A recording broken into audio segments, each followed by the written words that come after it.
Hola amigas y amigos, es un gusto estar de nuevo con ustedes. Hablemos hoy, miércoles 27 de enero, del obstruccionismo político en los Estados Unidos. En estos días se habla mucho de la figura del filibustero en la política estadounidense. Pero ¿a qué se refieren con esa palabra que describe a los más peligrosos piratas del Caribe? Un filibustero político es el que trata de bloquear la actividad parlamentaria a través de tretas que le permiten el propio reglamento de la Cámara. Una de ellas es hablar sin detenerse en una sesión para evitar la aprobación de ciertas leyes. El senador romano Catón el Joven fue el primero en utilizar esa práctica. Hablar días y días y días y así evitar que se aprobaran las leyes de Julio César. En definitiva, se trata de obstruir la acción de legislar, buscando que sea al final de horas y días la supermayoría la que decida y no la mayoría simple. Uno de los filibusteros estadounidenses recientes es el senador republicano Rand Paul, quien hace varios años estuvo casi 13 horas de pie y logró su objetivo: bloquear la nominación del director de la CIA que quería aprobar la mayoría demócrata. Adam Gentleson, ex asistente del Senado demócrata y autor de Kill Switch, un nuevo libro sobre el obstruccionismo, afirmó en The Washington Post que el obstruccionismo es una herramienta para preservar el status quo y dificulta el cambio, cita textual. Pero también los demócratas lo han usado. Más recientemente está el caso del senador de Vermont, Bernie Sanders, quien en el 2010 buscaba protestar contra una propuesta del expresidente George W. Bush de extender una rebaja de impuestos. El largo discurso de 8 horas de Bernie Sanders fue para muchos el disparador para su campaña política frente a Clinton. Ahora, con los demócratas controlando la mayoría simple del Senado, el debate sobre si el partido debería eliminar el obstruccionismo se ha puesto de nuevo sobre la mesa. ¿Qué significaría eliminarlo? Pues que los senadores demócratas podrían tratar de aprobar muchos proyectos de ley, por ejemplo, sobre el cambio climático, derechos de voto, inmigración, expansión de Medicare, con 51 votos en lugar de 60. Hacer realidad su agenda, la que fue promesa electoral, o en caso contrario, que algunos de esos proyectos resulten bloqueados.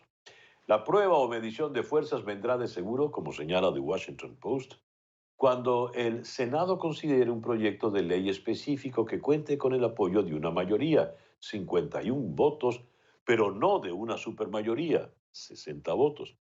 Por lo pronto, el 25 de enero pasado, el líder de la minoría del Senado, Mitch McConnell, dijo que estaba listo para seguir adelante después de que dos demócratas indicaron que no votarían para poner fin al obstruccionismo legislativo. Cito: el obstruccionismo legislativo fue una parte clave de la base del último acuerdo de reparto de poder 50-50 del Senado en 2001. Con estas garantías espero seguir adelante con un acuerdo de poder compartido inspirado en ese precedente. Fin de la cita de McConnell. Alexander Hamilton, uno de los considerados padres fundadores de los Estados Unidos, se refirió al riesgo de la supermayoría como estrategia política. Dijo Hamilton: lo que a primera vista puede parecer un remedio es en realidad un veneno, agregando que tratar de alcanzar esa supermayoría produciría tediosos retrasos, negociaciones e intrigas continuas, compromisos despreciables del bien público. Fin para la cita. Jamel Bowie, columnista de opinión del The New York Times, señala que al final el resultado de un gobierno cuyas acciones y leyes han quedado bloqueadas por el partido opositor pagará en las elecciones las consecuencias. Cito: el primer paso hacia la victoria es un gobierno que pueda actuar. Entonces, claro, los demócratas moderados pueden mantener el obstruccionismo si lo desean, pero deberían prepararse para cuando el público votante decida que preferiría tener al partido que no promete nada y no hace nada, que al que promete bastante pero que no trabajará para hacerlo realidad. Fin de la cita. Por ahora habrá que ver cuántos bucaneros o filibusteros, al mejor estilo de Jack Sparrow, serán los nuevos piratas de estas movidas aguas políticas de los Estados Unidos, aguas cuya orilla está ubicada en las arenas del 2024. Hacemos una pequeña pausa y ya regresamos en conexión.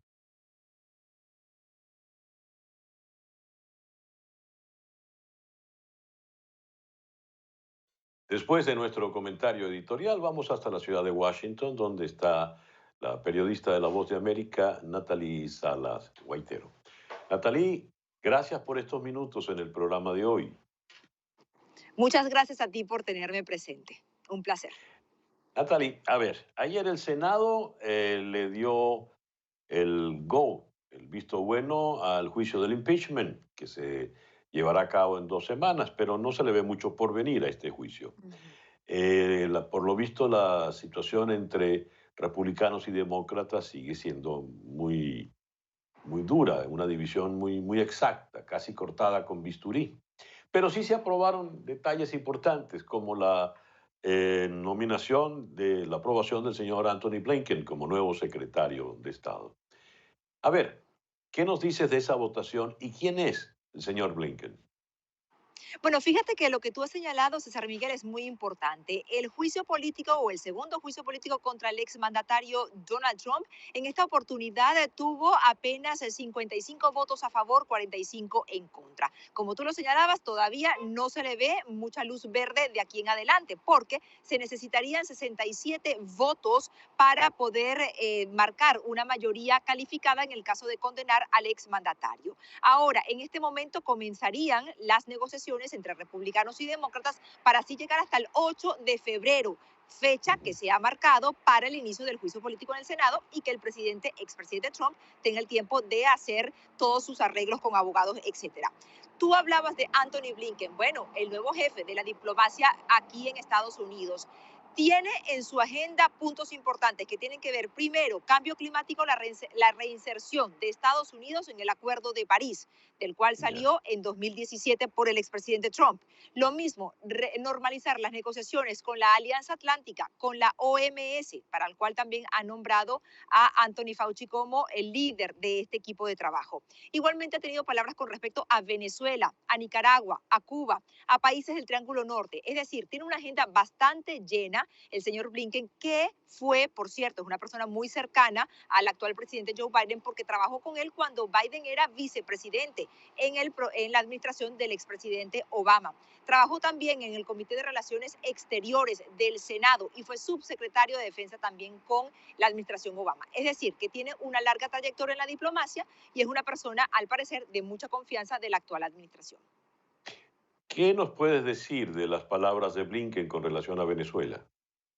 Ha señalado que a su parecer hay algunas medidas implementadas por el expresidente Trump que le parece que son las más adecuadas, pero que no dieron los resultados que esperaban, por lo cual necesitan ajustes. Igualmente hablaba de que sí reconoce el gobierno de Juan Guaidó, o reconoce a Juan Guaidó como la figura que lidera la oposición venezolana. Igualmente también señalaba que va a continuar en la política de sanciones. Ahora, ¿cómo las van a hacer? Todavía no se conoce si va a ejercer mayores presiones, si hay otras sanciones que se pueden implementar próximamente. Para esto trabajarían en conjunto, como lo hizo el expresidente Trump con el Departamento del Tesoro, en el cual ya nombraron o aprobaron a Janet Yellen, quien fuera directora de la Reserva Federal durante 4 años. Una persona bastante dura, de muchas credenciales en este cargo, y por lo cual se supone que la política de sanciones pudiera seguir adelante. A ver, habida cuenta de la situación de coloniaje que padece Venezuela con relación a Cuba, ¿qué dijo el nuevo secretario de Estado con relación a la isla? Básicamente es un poco la misma política y esto sería impulsado también por los demócratas. Recordemos, César Miguel, que en el Congreso es donde se teje absolutamente todo y se aprueban estas políticas que son propuestas por el momento del presidente Biden, y por supuesto también van a hacerla por parte de Anthony Blinken una vez que asuma el cargo de secretario de Estado. Recordemos también que tanto republicanos como demócratas tienen políticas bipartidistas, aprueban la posición de Estados Unidos en contra de los gobiernos, como el gobierno en disputa de Nicolás Nicolás Maduro en Venezuela, de Canel en la isla, en Cuba, y por supuesto también de Daniel Ortega en Nicaragua. De hecho, el expresidente Trump lo llamaba la tríada, ¿no? Y en este Ya. momento también en el Congreso, estos son los puntos específicos que se van a tratar una vez que comience a ser también prioridad, porque recordemos que en este momento lo que es la pandemia y la economía son las prioridades del gobierno de Biden. Durante la campaña electoral, mucho se acusó que el señor Biden era socialista y que una vez en la Casa Blanca revertiría las políticas hacia Cuba y Venezuela y Nicaragua. Por lo visto, eso no es así. Todavía no es así, ni han dado señales tampoco de ello. Recordemos también que, como te decía, los demócratas, aún siendo de oposición en la administración pasada, impulsaron las políticas en contra de estos tres países, en contra de los gobiernos de estos tres países y fomentaban lo que eran las elecciones libres y justas. De hecho, no reconocieron las elecciones pasadas del 6 de diciembre con esta asamblea ahora controlada por el oficialismo en Venezuela. Ahora, lo cierto Ujú. es que habría que esperar cuáles son los detalles que en su momento van a implementar y cuáles van a ser las políticas que desde el Departamento de Estado ahora Blinken va a tomar en cuenta. Pero lo cierto es que sí ha dicho que tiene una posición y reafirma el apoyo a la causa de cambio venezolana por parte de Estados Unidos. Mencionaste a la nueva secretaria del Tesoro, la primera mujer en ocupar este cargo. ¿Qué nos puedes decir de ella? Janet Yellen, como te dije anteriormente, es una persona que ha sido de mano dura, fue directora de la Reserva Federal durante 4 años, de 2014 a 2018. Es una persona también de confianza de la administración Obama. Un poco lo que se ha señalado aquí es que ella ha tenido, bueno, primero es primera vez, como tú lo mencionabas, que ocupa una mujer este cargo en la historia de Estados Unidos y fue juramentada por la primera vicepresidenta también en la historia de Estados Unidos. Lo que ha marcado también una pauta interesante, César Miguel, porque como decía el presidente Biden en su juramentación, las cosas están cambiando y una prueba de ello es justamente la juramentación o la colocación en puestos de gran envergadura a personas, a mujeres y sobre todo personas preparadas como lo es, por ejemplo, la vicepresidenta Kamala Harris y en este caso también Janet Yellen. Ahora, ¿cuáles van a ser las políticas con respecto a sanciones que tenga que establecer? Eso todavía no se sabe, todavía no se conoce cuáles van a ser las que van a implementar, pero lo cierto es que sí es posible que trabaje de la mano, como dije anteriormente, con el Departamento de Estado. Hay una notoria diferencia con el gabinete de la administración anterior, con muy pocas mujeres, hombres blancos en su totalidad. La totalidad de los hombres eran todos blancos y ahora hay un panorama distinto. Y además había gente que no era experta en diplomacia. Por ejemplo, ni Rex Tillerson ni Mike Pompeo venían del mundo diplomático y ahora por lo visto hay una diferencia importante. Me queda una última pregunta sobre un tema delicado. China. ¿Qué ha planteado Blinken al respecto? Como te dije anteriormente, él en la audiencia, porque recordemos que para su confirmación él asistió primero a una audiencia en el Comité de Relaciones Exteriores del Senado, que conoce muy bien porque trabajó allí en una primera oportunidad, y posteriormente vino entonces la votación que se realizó ayer de 78 votos a favor de su nombramiento. Él dijo estar preparado. De hecho, respondiéndole justamente a una pregunta de Marco Rubio, el senador de Marco Rubio, decía, estoy preparado para lidiar con todo lo que tenga que ver con Venezuela, China, Rusia, Irán, y justamente está preparando las políticas con respecto a esta situación. Los republicanos han marcado en la administración pasada una preocupación importante sobre el auge que ha tenido China en América Latina. Recordemos Ujú. que China es un país que tiene negocios con muchos gobiernos en América Latina, no solamente Venezuela, recordemos El Salvador también, Guatemala. Hay convenios que en este momento Sí. están en proceso. Y precisamente eso era lo que el expresidente Trump llamaba como una amenaza y sin embargo entonces en esta oportunidad Biden no ha señalado palabras concretas, pero sí veremos en los próximos días quizás una posición de este gobierno con respecto a estos países. Natalie, muchas gracias por estos minutos en el programa de hoy. Gracias a ti. Natalie Salas Guaitero, de La Voz de América, desde la ciudad de Washington. Una pequeña pausa y ya regresamos.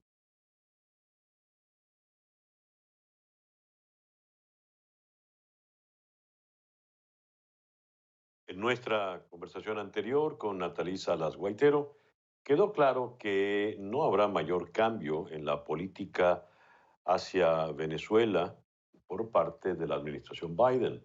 Anthony Blinken es un diplomático con vasta experiencia que sobre todo hará ajustes en lo que él considera las sanciones, pero por lo pronto ya han sido firmes en reconocer a Juan Guaidó y en condenar a la dictadura de Maduro.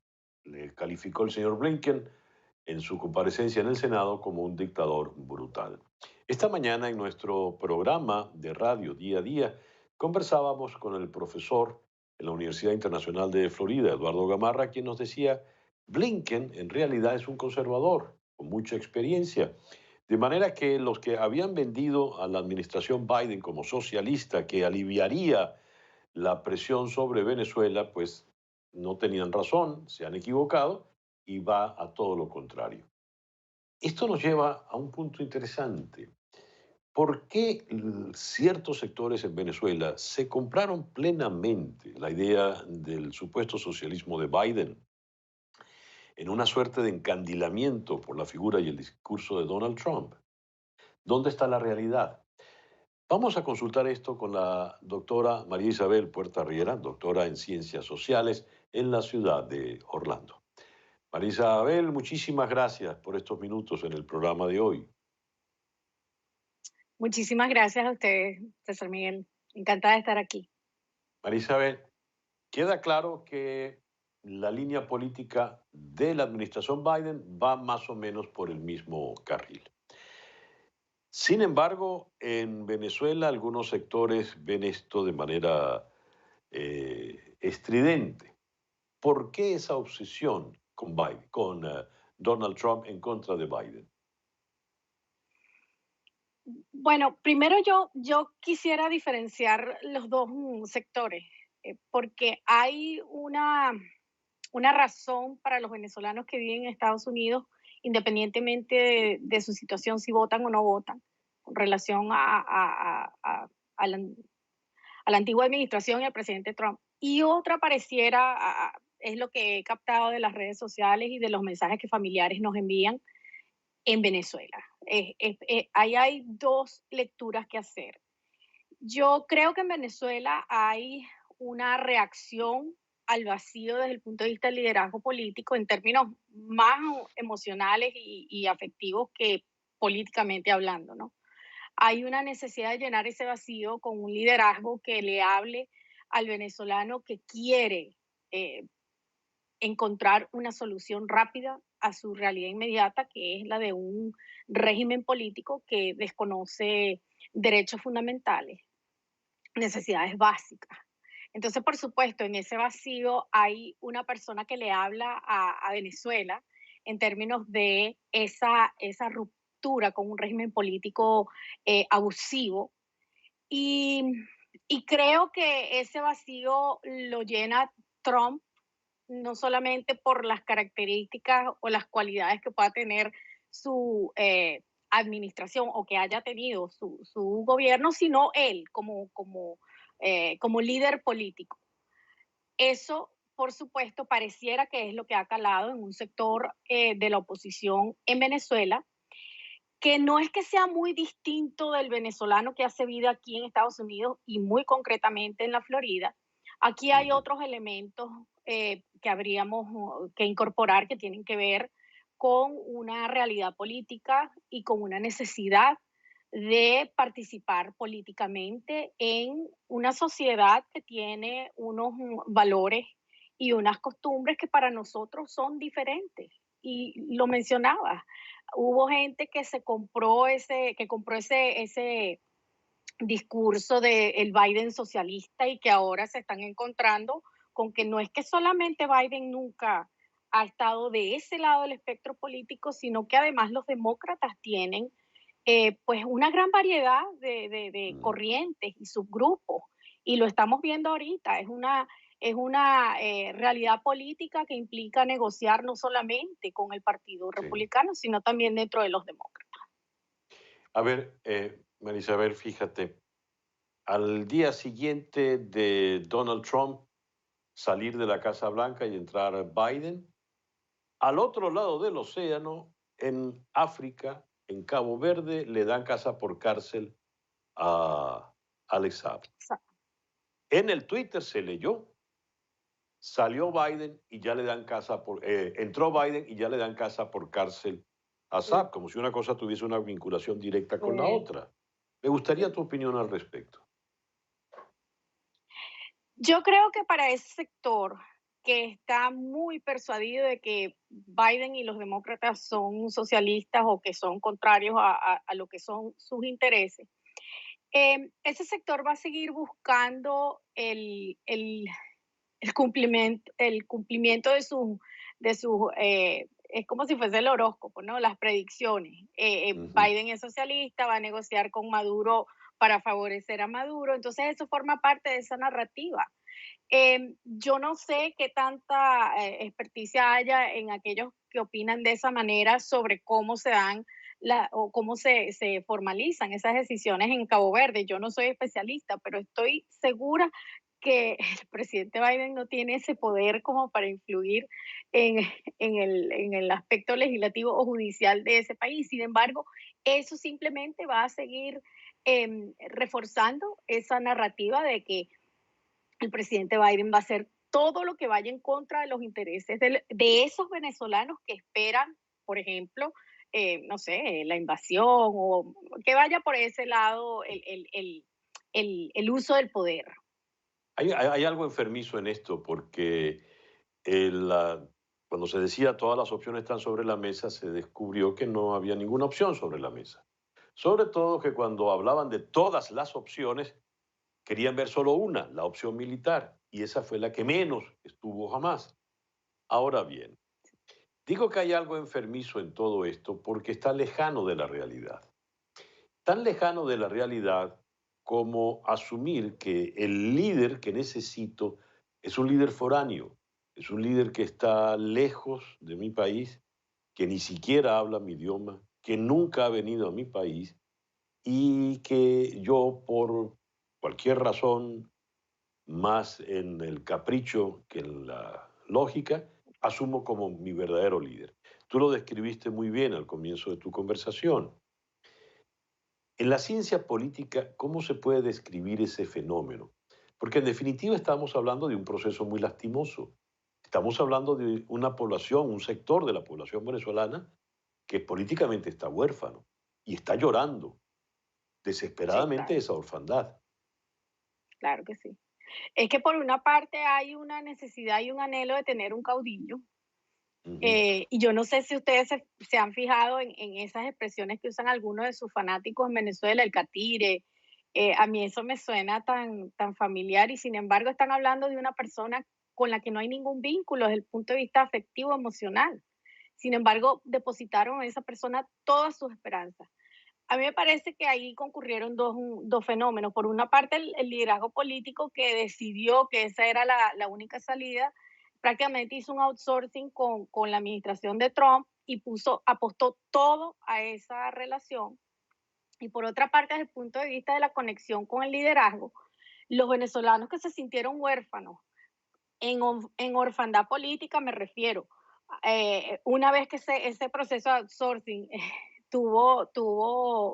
se desarrolló, pues por supuesto no les quedó otra que confiar y entregarse plenamente a esa posibilidad. Y como bien lo decía, la intervención militar fue una posibilidad para algunos sectores, pero por ejemplo, para esos venezolanos que hacen vida política aquí en Estados Unidos, desde un principio debió haber estado muy claro que la intervención militar no era posible porque precisamente esa fue una de las ofertas que hizo Trump en su plataforma política en el 2016. No vamos a seguir exportando los Estados Unidos Ujú. policía del mundo. No, señor, vamos a dedicarnos a nuestro país y a nuestras necesidades. Eso forma parte de Sí. su oferta. Ahora, ¿cuán numeroso es este grupo que podríamos llamar de huérfanos? Porque sin duda son muy escandalosos, sobre todo en las redes, pero en la realidad, sobre todo en Venezuela, ¿cuán numerosos son? O planteo la pregunta de otra manera, en el espectro político de la oposición venezolana, ¿cuántos son y qué representan? Bueno, yo no manejo data y no sé si habrá alguien que haya medido eso, pero a mí me da la impresión que en Twitterzuela son muy ruidosos, como lo has dicho. No sé si en Ujú. cantidad, al menos son bien, bien ruidosos en Twitterzuela. Pero yo que me comunico con mi familia y mis seres queridos en Venezuela de manera permanente, yo pienso que las necesidades y las urgencias de la gente están en otro lado, son más de tipo material. Creo que la gente está prestando más atención a temas que son de subsistencia, fundamentales. Ya, Y no creo que ya, todo el mundo tenga tiempo para eso. ya. María Isabel, muchísimas gracias por estos minutos en el programa de hoy. A ustedes, un placer. La doctora María Isabel Puerta Riera es doctora en ciencias políticas desde la ciudad de Orlando. Una pequeña pausa y ya regresamos.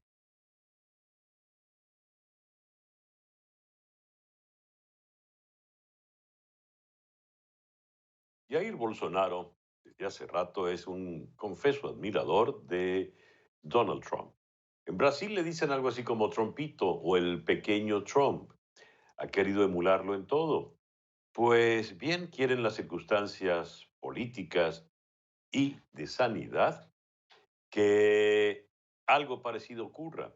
Mientras Donald Trump se va a enfrentar a un segundo juicio político o impeachment, en Brasil los brasileños quieren enjuiciar políticamente, quieren un impeachment para Bolsonaro por su mal manejo de la pandemia. Leo que caravanas de automóviles en 50 ciudades han salido a las calles a pedir la destitución de Bolsonaro. Vamos hasta la ciudad de San Pablo, Sao Paulo, para conversar con el periodista Patricio de la Barra. Patricio, gracias por estos minutos en el programa de hoy. No, por favor, Miguel, es un placer, César, perdón, César Miguel, conversar con ustedes en un momento en que el Brasil atraviesa por uno de los periodos tal vez más complicados de su historia de los últimos años. Tiene problemas con sanidad, claro, como tú bien dices, un elevadísimo número de víctimas fatales provocadas por el COVID-19, contagiados aproximadamente 8 millones, es decir, una situación muy complicada y especialmente en la región norte del país, donde hay serios problemas e incluso de abastecimiento de productos para tratar a las personas en forma inmediata, las personas más graves. Han recrudecido los casos de víctimas fatales. Esto producto de dos aspectos. Uno, que se reabrió la economía muy rápidamente en esos sectores. Ujú. Y segundo, que aparece esta segunda versión del virus que es mucho más agresiva que las anteriores y también que se disemina mucho más rápido, es decir, son dos factores que son fundamentales. Y tercero sería el que el gobierno del estado de Amazonas y el prefecto de la ciudad de Manaus no tomaron ninguna precaución para poder impedir esto. Tú sabes que acá en Brasil el Supremo Tribunal Federal le dio autonomía a los estados y municipios para que hagan, bueno, enfrenten de la forma que ellos estimen conveniente la pandemia que estamos sufriendo en estos momentos. Ahora, con respecto a Jair Bolsonaro, claro, es una figura que no, sin perjudicar, no ha aportado en el combate al coronavirus, primero porque él siempre le bajó el perfil Ujú. a la pandemia. Siempre estuvo diciendo que era una gripecita, que podría ser solucionada rápidamente, que no era necesario preparar el país para enfrentar a esta pandemia. Bueno, y a esto colaboraron mucho las informaciones que venían desde el exterior. La propia OMS decía que no era un virus tan letal, que tal vez sería menos letal que las otras versiones que hubo anteriores del SARS-CoV. De manera que la situación es esa. En estos momentos hay una polarización de fuerzas muy grave acá en Brasil y que pueden terminar justamente con el impeachment a Jair Bolsonaro. Por un lado tenemos varios partidos políticos que están pidiendo, que han llegado hasta la Cámara, son 57 pedidos que ya tiene el actual presidente de la Cámara de Diputados.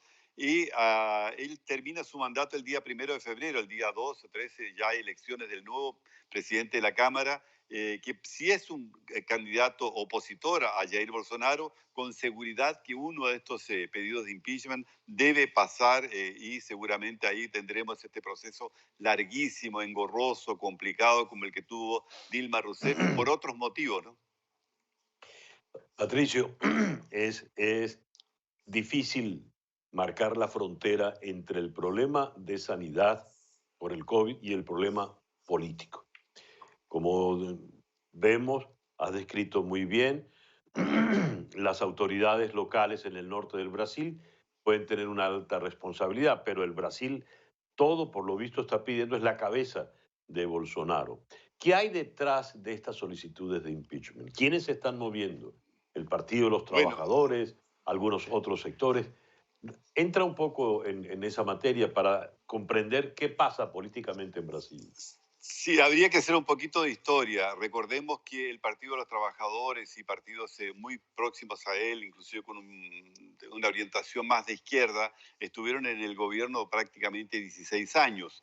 La gente, el pueblo en general, salía a las calles, se manifestaba, hubo manifestaciones de 3 millones, 4 millones de personas en cada ciudad, más de 10, 15 millones de personas salían a las calles permanentemente para pedir la salida de Dilma Rousseff, para pedir la salida del Partido de los Trabajadores. Y todo esto, claro, fue aglutinando y de repente aparece un candidato que no tenía la más mínima posibilidad, pero que era un candidato que aglutinaba a todas las fuerzas que eran contrarias al Partido de los Trabajadores y a los partidos que estaban en ese momento gobernando, y con una alta dosis de corrupción en todo el país. Se había creado, como ustedes bien saben, el proceso de lavallatos, Sí. el juez Sergio Moro había detenido incluso a 110 personas, entre ellas altos empresarios, políticos importantes, entre ellos a Luis Ignacio Lula da Silva, condenado inclusive en 2 instancias a más de 16 años de prisión. Bueno, y a esto se polarizaron tanto las fuerzas, claro, había un fuerte contingente que permaneció fiel a los ex gobiernos que estaban inquistados en el Poder Judicial, en la Cámara de Diputados y en la Cámara de Senadores. Y esto, claro, cuando Jair Bolsonaro vence las elecciones con una alta mayoría, 56 millones de votantes, se crea inmediatamente un frente, el frente de resistencia o el frente, como quiera que se le llame en el exterior, a Jair Bolsonaro. Es decir, inmediatamente él formó su gabinete, tenía muy buenos ministros al principio y todavía permanecen 4 o 5 que están haciendo una excelente labor. Ahora, él no es un estadista, no fue electo para Claro. gobernar justamente el país. Es un hombre que no tiene la más mínima capacidad de diálogo, de diplomacia, perdón, de poder enfrentarse en un debate, cosa que no hizo inclusive porque los últimos periodos de su campaña sufrió un atentado bastante grave, y eso, claro, lógicamente le impidió participar del proceso de debates, y cosa que no ha ocurrido hasta ahora. Ahora recién comienza a tener problemas con su vicepresidente, el ex coronel Hamilton Mourón, que según él no va a ser candidato en el caso que haya una posible candidatura Ya. de Jair Bolsonaro al 2022. Es decir, se ha distanciado de mucha gente Jair Bolsonaro, lamentablemente, pero tiene un contingente fuerte. Tanto es que hubo recientemente una encuesta en la cual aparece él con el 42% de las intenciones de voto. En segundo lugar aparece Lula da Silva con 14.7%, que no es Wow. candidato y ni podrá ser candidato. Y los otros candidatos con mucho menos, es 2%, 3%. Ciro Gómez aparece con el candidato que podría aglutinar la izquierda en este país, aparece con 14.2, 14.3% en tercer lugar. Es decir, no hay un candidato que pueda en este momento decir yo me enfrento a Jair Bolsonaro. En otro escenario está el gobernador del estado de San Pablo, que se ha desgastado mucho, Joan Doria, con una serie de medidas, pero que ha ganado votos, que ha conquistado por haber traído la vacuna, la Sinovac, una vacuna china, que ya está siendo inoculada en varios estados del país, Ya. primero con la línea de frente. Es decir, eso inclusive le ha dado un poquito de prestigio, le ha recuperado un poco el prestigio. Pero no hay un candidato en estos momentos que pueda decir, no, yo voy a enfrentar a Jair Bolsonaro y lo voy a vencer en las elecciones. Entonces es muy contradictorio y muy complicado lo que está sucediendo en estos momentos en el país. Estos grupos quieren desestabilizar el gobierno, que quieren ir contra Jair Bolsonaro, y yo creo que un proceso de impeachment no va a ser bien sucedido en este país. De manera tal de que no crees que se produzca ese impeachment contra Bolsonaro.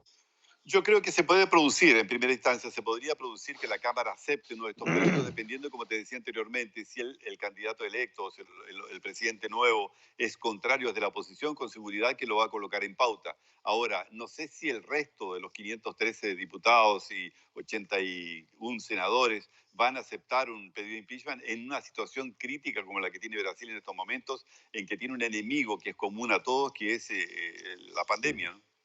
Claro. Patricio, muchísimas gracias por estos minutos en el programa de hoy. No, por favor, César, estoy a tu disposición para lo que estimen conveniente. Y quería saludar a toda tu audiencia ahí en la región de Florida. Muchas gracias. Patricio de la Barra, desde la ciudad de San Pablo, Sao Paulo, en Brasil. Una pequeña pausa y ya regresamos.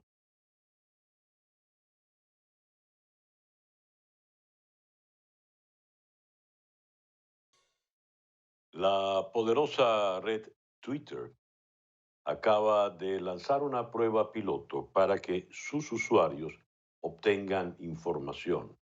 ¿De qué tipo de información estamos hablando? Birdwatch la han bautizado, algo así como la vigilancia del pájaro. Habida cuenta que se trata de una pajarera en Twitter. Y no va a funcionar por los momentos desde la propia plataforma de Twitter. ¿De qué se trata? ¿Qué pretende este plan piloto? El periodista especializado en tecnología Alcides León nos lo explica. Vamos entonces hasta Caracas. Alcides, gracias por estos minutos en el programa de hoy. Gracias a ti, César Miguel.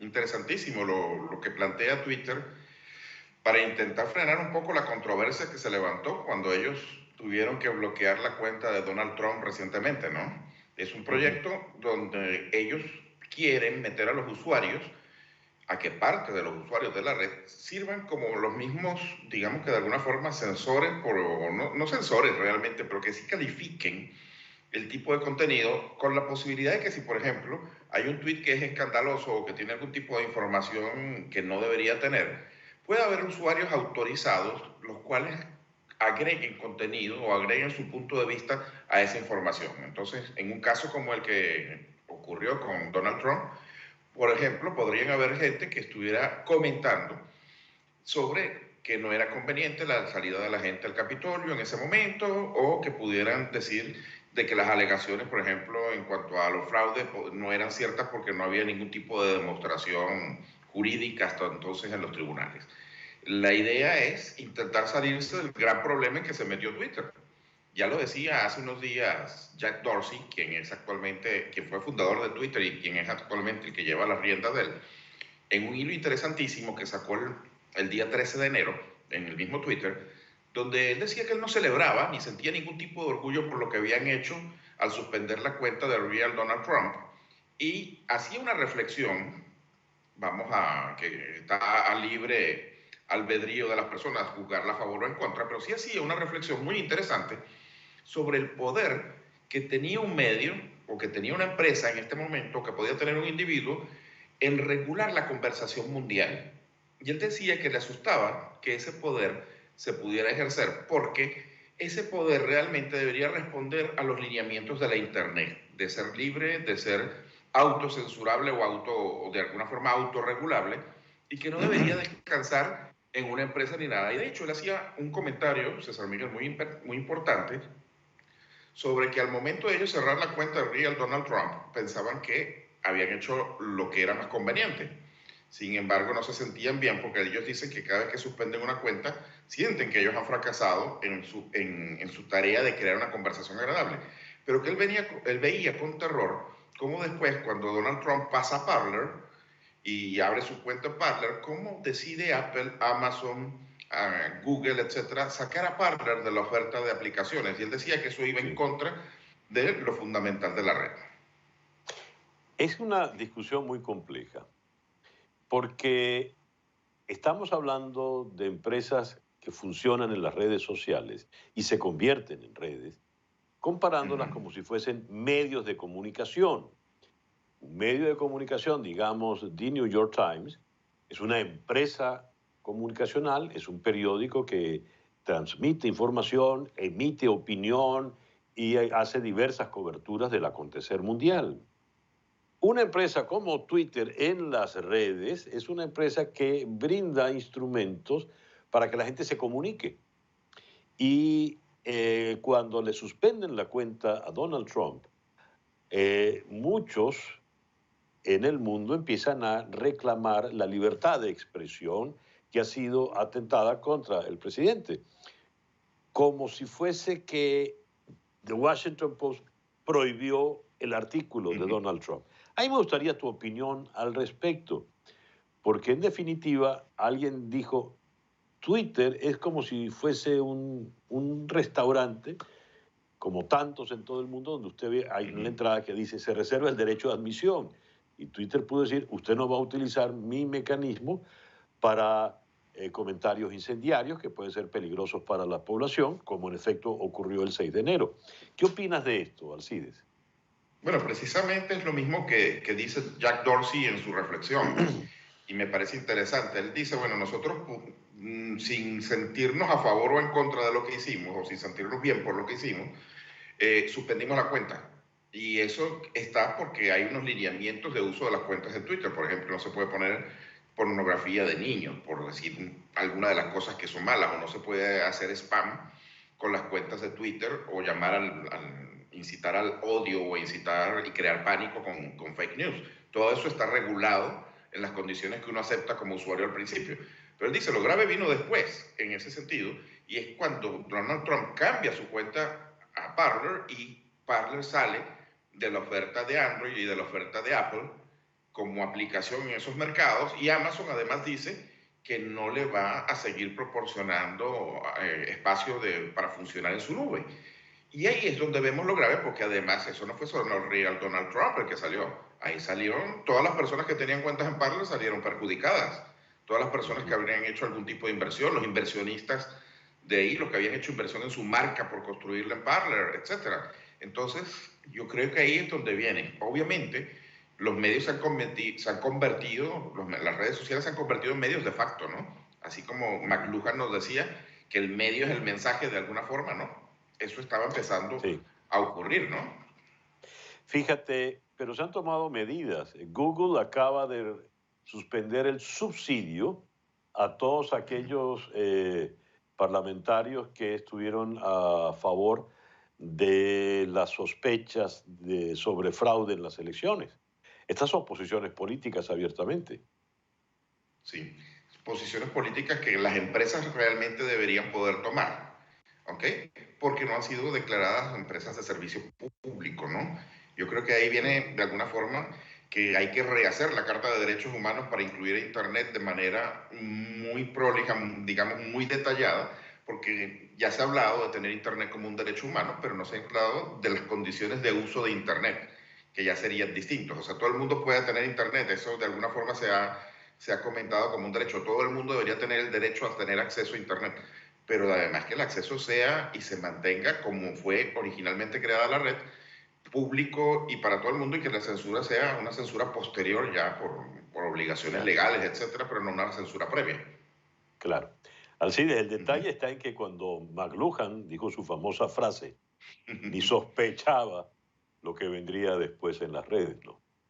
Bueno, lo que creemos en McLuhan y lo hemos leído, él se lo suponía, él lo decía refiriéndose a la televisión. Pero sí, de alguna forma, creo que fue el único que pudo envisionar cuando dijo también la frase famosa de que la aldea global que se había convertido el mundo en este momento, creo que fue el único que supo envisionar realmente el impacto de esto, y nosotros nos estamos dando cuenta a posteriori. Unas cuantas décadas después. Alcides, muchas gracias por estos minutos en el programa de hoy. Gracias a ti, César Miguel. Alcides León es periodista especializado en temas de tecnología comunicacional desde la ciudad de Caracas. Y bien, hemos llegado así al final de nuestro programa por el día de hoy. La invitación entonces queda pendiente para mañana, para una nueva emisión de En Conexión.